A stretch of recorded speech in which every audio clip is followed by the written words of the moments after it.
zaliwa. Hizo ndio taarifa za msingi. Ndio maana leo tukisema kwamba bwana tunahitaji watoto kuanzia umri wa miaka 17 mpaka 25. Tunathibitishaje?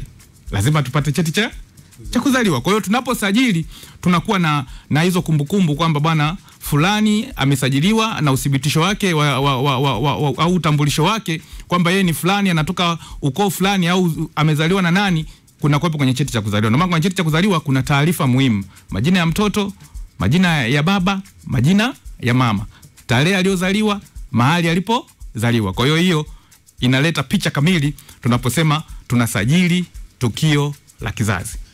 Bwana Mwinyi, ni nani anayestahili ni nani ambaye anastahili kupatiwa cheti, kusajiliwa na kupatiwa cheti cha kuzaliwa? Utaratibu tunasema ni mwananchi yeyote ambaye yuko ndani ya mamlaka ya Tanzania bara. Mwananchi yoyote ambaye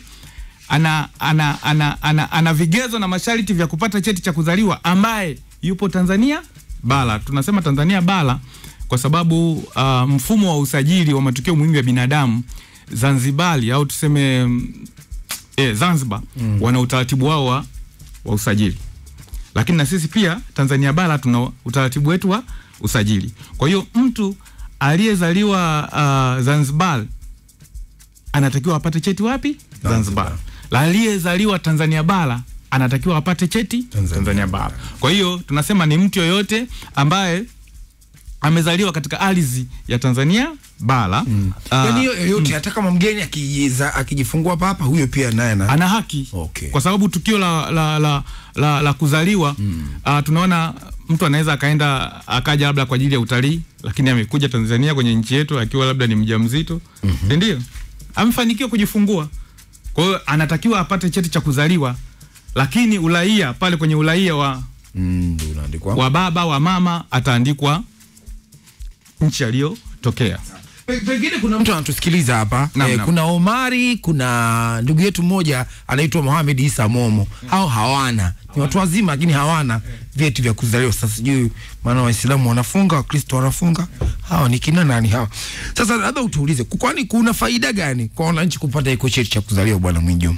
Cheti cha kuzaliwa kina faida nyingi sana kwa kila mwananchi, kwani hukuwezesha kupata huduma nyingi na nyingine za msingi za kiserikali. Kwa maana ya kwamba elimu, afya, kupata ajira, mikopo ya elimu ya juu, matibabu tunazungumzia mambo ya bima ya afya, kumiliki ardhi na huduma mbalimbali za kifedha. Leo tunasema tuna wanafunzi wetu waliomaliza inasema kidato cha 6. Wanataka kujiunga na elimu ya juu kwa maana ya chuo kikuu. Wanapohitaji kujiunga na chuo kikuu wanapitia ili waweze kupata mkopo, wanapita kwenye hii ofisi yetu ya serikali inaitwa Loan Board. Sasa ili uweze kupata mkopo lazima usipeleke cheti cha kuzaliwa. Tunasema kithibitisho au nyaraka ambayo pia inaweza kumpa mtu sifa kupata mkopo ni cheti cha kuzaliwa au cheti cha kifo. Kwa maana sisi RITA tunapokuwa na kile cheti kinakusababishia wewe kupata huduma mbalimbali. Kwa mfano, tunasema huyu mtu ambaye amemaliza form 6, labda amefiwa na wazazi wake wote wawili, si ndio? Na amefaulu masomo yake ya kidato cha 6. Ili sasa ikiwe kigezo kule kwenye taasisi ya kutoa mkopo ili wewe uweze kupata elimu yako ya chuo kikuu, wanaangalia je, huyu kweli hana uwezo wa kujisomesha. Si ndio? Na uthibitisho ni vyeti hivi hapa, cha kwake cha kuzaliwa, wazazi wake wote pia wamefariki. Kwa hiyo inathibitisha kwamba huyu hana uwezo, hana mtu ambaye anaweza kumtegemea na kumsomesha. Kwa hiyo hizo ni nyaraka ambazo pia zinamsaidia kule Loan Board kupata cheti, kupata mkopo ili aweze kuendelea na masomo yake. Lakini vile vile tunazungumzia habari ya kumiliki ardhi. Sasa hivi kama una kiwanja hapa mjini, una cheti cha kuzaliwa, ili upate namba ya NIDA unatakiwa uwe na cheti cha nini? Cha kuzaliwa. Sasa kama una cheti cha kuzaliwa uweze kupata namba ya NIDA. Lakini vile vile kwenye matibabu tunakwenda NHIF, unahitajika uwe na cheti cha kuzaliwa. Kwa hiyo unakuta cheti cha kuzaliwa kinagusa nyanja mbalimbali. Yani kabla hujapata cheti cha kuzaliwa uweze kupata huduma nyingine mbalimbali za kiserikali kama nilivyosema hapo. Leo tunaona mtoto anaanza chekechea, lazima awe na cheti cha kuzaliwa. Kwa hiyo yani kimekuwa ni document ambayo ni muhimu sana na kila mwananchi anastahili kupewa, lakini pia vile vigezo na masharti kufanyaje kuzingatiwa. Na baada ya kufahamu faida mbalimbali za kuwa na cheti cha kuzaliwa, ni hatua gani mwananchi anataka kuzichukua ama kupitia ili aweze kupata hicho cheti cha kuzaliwa? Tuna ndugu zetu hawana, lakini inawezekana najiuliza nafuata hatua gani ama njia gani niweze kupata hicho cheti cha kuzaliwa? Mwenye mvua majibu. Kimsingi tunasema kuna utaratibu kwanza. Ili huyu mtu aweze kupata cheti cha kuzaliwa anatakiwa awe na vigezo gani? Tuanzie hapo kwanza. Huyu mtu tunasema anatakiwa awe na kadi ya kliniki. Ndugu yangu uliyezaliwa Kondoa, sijui kama kadi yako ya kliniki ipo. Eti momo uko nani? Na Kondoa hakuna. Ilishafungiwa mandazi. Ilishafungiwa mandazi. Kwa hiyo tunasema sharti mojawapo at least huyu mtu awe na kadi ya kliniki. Document ya pili tunasema kama ni Mkristo basi awe na cheti cha ubatizo. Lakini vile vile tunasema huyu mtu basi kama amesoma paka darasa la 7 basi awe na cheti cha darasa la 7. Lakini vile vile huyu mtu kama amesoma paka kidato cha 4 tunasema basi awe na ile tunasema hati ya kuthibitisha kumaliza kidato cha 4 au tunasema school living certificate. Kama amefika paka form 6 pia tunasema awe na ile hiyo pia school living certificate ya kidato cha 4 au cha 6. Lakini vile vile tunasema mtu awe na kadi ya kupigia kula. Kama ana hivyo vitu vyote basi angalau awe na kadi ya kupigia kula. Lakini vile vile tunasema mtu awe na pasi ya kusafiria au passport. Pasi ya kusafiria hiyo nayo tunaitumia kama kiambatanisho cha mtu kuweza kuomba cheti. Lakini vile vile tunasema huyu mtu kama ana hizo nyaraka nyingine basi awe na leseni ya udereva pia inaonyesha majina yake, tarehe ya kuzaliwa. Lakini baada ya hapo pia tunahitaji angalau huyu mtu hawe na kitambulisho cha mzazi. Kwa hiyo tunasema ili uweze kupata cheti cha kuzaliwa angalau uwe na nyaraka hizi mbili. Kwa maana ya kati hizo nilizotaja unaweza ukawa na kadi ya kupigia kula na kitambulisho cha mzazi, eza cha kupigia kula au cha NIDA. Unaweza ukawa na kadi ya kliniki na kitambulisho cha mzazi cha kupigia kula au cha NIDA. Au wewe mwenyewe unaweza kuwa na kitambulisho cha NIDA pamoja na kadi ya kupigia kula bila kuwa na kitambulisho cha mzazi. Angalau yani uwe na nyaraka mbili zinazothibitisha kwamba umezaliwa wapi na tarehe gani. Kuna vitu vya kuzingatia pengine? Vitu vya kuzingatia sasa hivi RITA tumekwenda digitali. RITA tumekwenda digitali. Yale mambo ya zamani unakuja unapanga foleni. Ndio? Ndio. Unatoka Bukulu. Kisha toka Bukulu unafika paka kwenye ofisi ya ananielewa momo. Unafika paka kwenye ofisi ya mkuu wa wilaya. Unapewa fomu unajaza. Ukiisha jaza au ukishafika tu unaambiwa masharti ni haya, uje na kadi ya kliniki, kadi ya kupigia kula. Anasema nimeiacha Bukulu. Kwa hiyo unarudi Bukulu. Unarudi tena siku nyingine. Unajaza fomu, unalipia. Unaambiwa okay. Cheti ni baada ya wiki 2. Unarudi Bukulu. Sawa? Ukirudi hizo baada ya wiki 2 unaambiwa kulikuwa kuna changamoto ya mtandao, cheti bado utakuja wiki ijayo. Kwa hiyo kulikuwa kuna changamoto mbalimbali zinajitokeza, alafu watu wanatoka umbali mrefu. Yaani hapa ninapozungumzia Bukulu, momo ananielewa, ni kilomita za kutosha kutoka Bukulu mpaka kufika kwenye makao makuu ya wilaya ambapo kuna ofisi ya mkuu wa wilaya. Kwa hiyo kuna changamoto kubwa ya kupata iko cheti cha kuzaliwa. Lakini sasa hivi tukaona kwa nini serikali isipunguze adha kwa wananchi. RITA kushirikiana na serikali ikaona sasa ni vyema sasa kuanzisha huduma ya kidigitali ambapo sasa hivi uko Bukulu unaweza ukaomba cheti cha kuzaliwa ukiwa umekaa nyumbani. Kwa maana ya kwamba utaingia kwenye tovuti yetu ya RITA ambayo inasema ni www.rita.go.tz. Si ndio? Ukishafika hapo utabonyeza kitufe kimeandikwa iRITA. Ukishabonyeza kitufe kilichoandikwa iRITA utachagua pale huduma, utachagua vizazi. Alafu utabonyeza jisajili. Ukishabonyeza jisajili utabonyeza jisajili pale, utakuwa unafungua account sasa. Ili uweze kufanya maombi lazima uwe na account ya maombi. Kwa maana hiyo kufungua hiyo account ya maombi, baada ya hapo utafuata maelekezo kwamba utapata ujumbe kutoka RITA kwenye ile email yako ulioingiza kwamba bana tunaomba uthibitishe nywila tunasema ni password. Uthibitishe nywila yako. Baada ya kuthibitisha nywila basi utarudishwa kwenye account yetu na utaanza kufanya maombi yako kwa njia ya mtandao. Na kama nilivyosema utakapofanya maombi hayo kwa njia ya mtandao lazima uwe na vile vigezo angalau vingapi? Viwili. Lakini vile vile kuna huduma zetu nyingine zinaendelea kwenye vituo vya kutolea huduma za afya pamoja na ofisi za watendaji wa kata. Kuna ule usajili wa watoto walio na umri chini ya miaka 5. Bado pia zoezi hilo linaendelea nchi nzima, lakini Dodoma pia tunafanya kwenye hospitali mbalimbali na vituo. Lakini vile vile tunasema kama nilivyokuwa nimekwambia pale, wanafunzi wanaokwenda kwenye kupata elimu ya juu kama amefiwa na mzazi, bodi ya mkopo inathibitishaje wewe umefiwa na mzazi? Lazima upeleke cheti cha kifo. Umeona? Leo ulikuwa unamiliki ardhi, si ndio? Ulikuwa unamiliki ardhi, bahati mbaya Mungu amekupenda, si ndio? Wale walisi wako wanataka kuuza, lakini hati inasoma kwa majina ya marehemu. Ndio maana tunasema msimamizi wa mirathi baada ya kuteuliwa sasa ndo anaweza akafanya procedure za kubadilisha ile hati kwenda labda kwa mlisi aliyetajwa na marehemu kwa mali yake. Otherwise hawezi kuiuza hiyo mali mpaka atakapofanikisha kupata cheti cha. Sasa changamoto yetu ni muda unatukimbia sana. Tutakuwa unatujibu kwa kifupi tu. Sawa.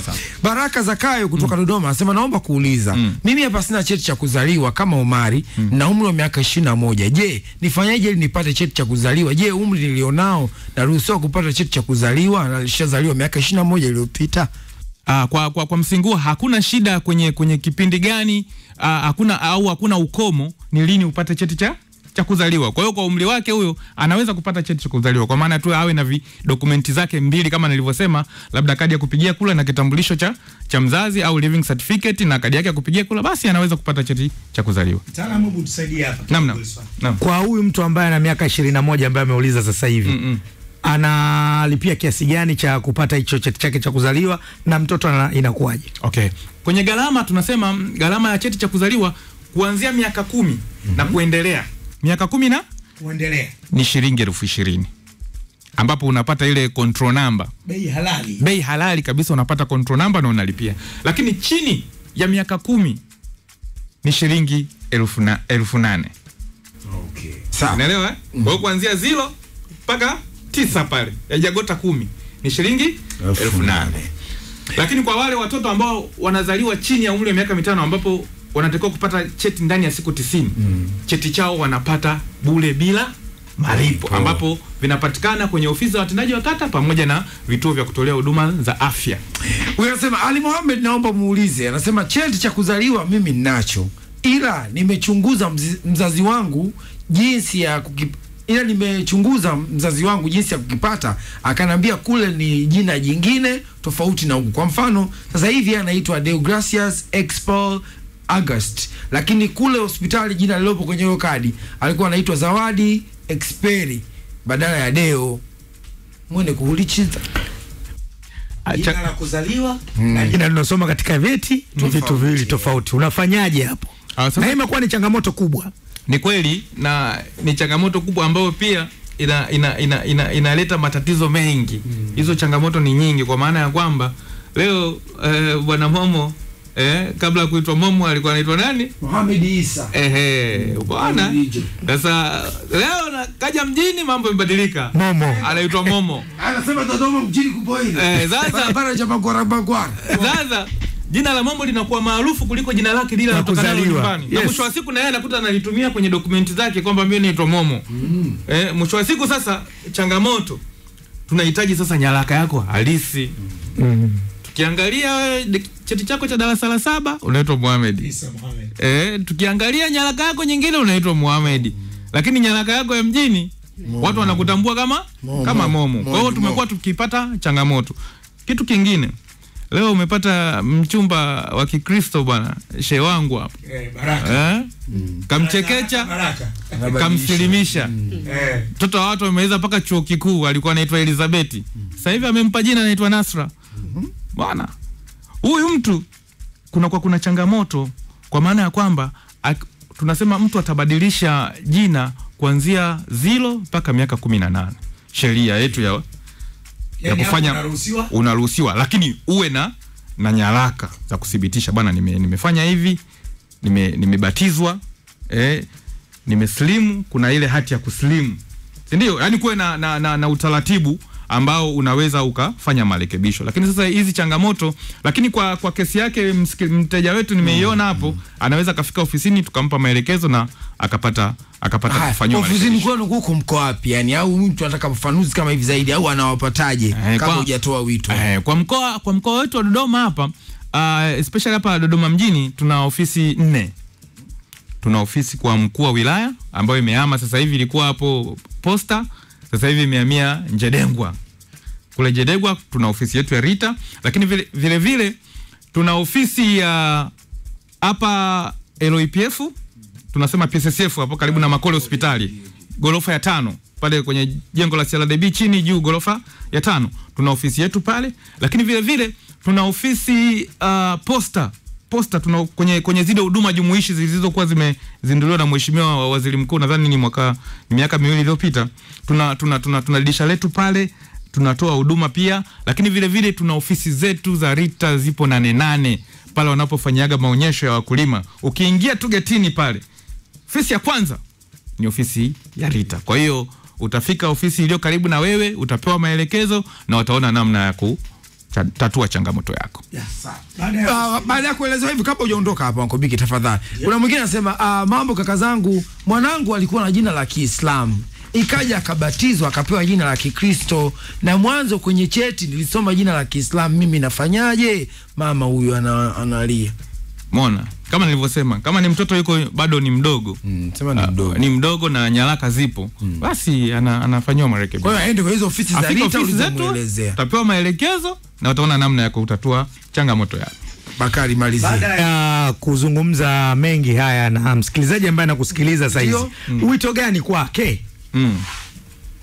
Mimi nitoe wito tu kwa wananchi waweze kufika kwenye ofisi. Kama nilivyosema, kama mwananchi anakuwa na changamoto, afiki kwenye ofisi. Kuna hili tatizo la watu kutokufika kwenye ofisi. Anaambiwa cheti cha kuzaliwa ni shilingi 200,000. Anaambiwa cheti cha kuzaliwa ili upate ni shilingi 50,000. Sawa? Anaambiwa cheti cha kuzaliwa ili upate ni shilingi 70,000.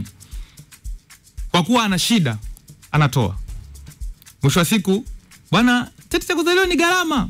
Lakini kimsingi unapofika kwenye ofisi, unajua watu wanatuma watu badala wao kufika kwenye ofisi. Kwa hiyo changamoto zimekuwa ni nyingi. Kwa hiyo nitoe rai, kama mwananchi unahisi una changamoto na uwezi kupata iko cheti cha kuzaliwa kwa wakati, fika ofisini ili uweze kufanyaje? Kupewa maelekezo na kuweza kupata cheti chako cha kuzaliwa. Lakini vile ni waombe wazazi ambao wanatarajia kujifungua au watoto wao hawajapata vyeti vya kuzaliwa.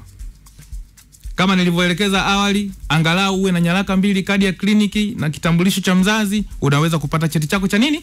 Cha kuzaliwa. Na gharama kama nilivyotaja, kuanzia miaka 10 na kuendelea ni shilingi 20,000, chini ya miaka 10 ni shilingi 8,000, lakini wale watoto ambao wanazaliwa wako ndani ya siku 90, vyeti vyao vya kuzaliwa vinatolewa bure bila malipo, ambapo nimesema sehemu zinazotoa hivyo vyeti ni vituo vya kutolea huduma za afya ambao tunasema hospitali, zahanati na huduma nyingine, lakini vile kwenye ofisi za watendaji wa kata kama huko mbali na kituo cha afya. Asante sana. Kwa Bwana Mwenyimvua tumezungumza naye hapa kuhusiana na usajili wa matukio muhimu ya binadamu. Ndugu yetu kutoka Rita, mmesikia mmeelewa hapo, taasisi yetu ya kiserikali chini ya Wizara ya Katiba na Sheria ambayo majukumu yake ni usajili wa matukio muhimu ya binadamu: vizazi, vifo, ndoa, talaka na watoto wa kuasili. Tutakuadapti ndo tunakuja pia na sajili bali. Lakini procedure hapo zinaanzia mahakamani. Zikishatoka kule kwa afisa ustawi zikaenda mahakamani, nyaraka ya mwisho tunatoa sisi. Lakini vile mkumbuke Bwana Momo, kuna kitu kinaitwa hati ya talaka. Hiyo sasa bitu tuzungumzie siku nyingine. Muda wetu umetuishia sana jamani. Mimi natakia weekend njema, lakini pia niseme Eid Mubarak in advance. Uncle Biki tunawagaje? Sawa, mimi naitwa Ali Mohamed jamani. Mimi naitwa Bakari Kiwingu, natakia Ijumaa njema, Ijumaa ya mwisho katika mwezi mtukufu wa Ramadhani. Basi wale ambao wamejaliwa na Mwenyezi Mungu watoe zakatul fitri. muda bado unaruhusu watu watoe zaka, iendelee kutoa. Muda ndo huu. Muda lakini bado upo. Kwa hivyo watu waendelee kutoa zakatul fitri. Naitwa Ali Muhammad, ndo huyo ulimuona Al-Habsi. Waarabu wote tunazetu Syria, kuna Eid.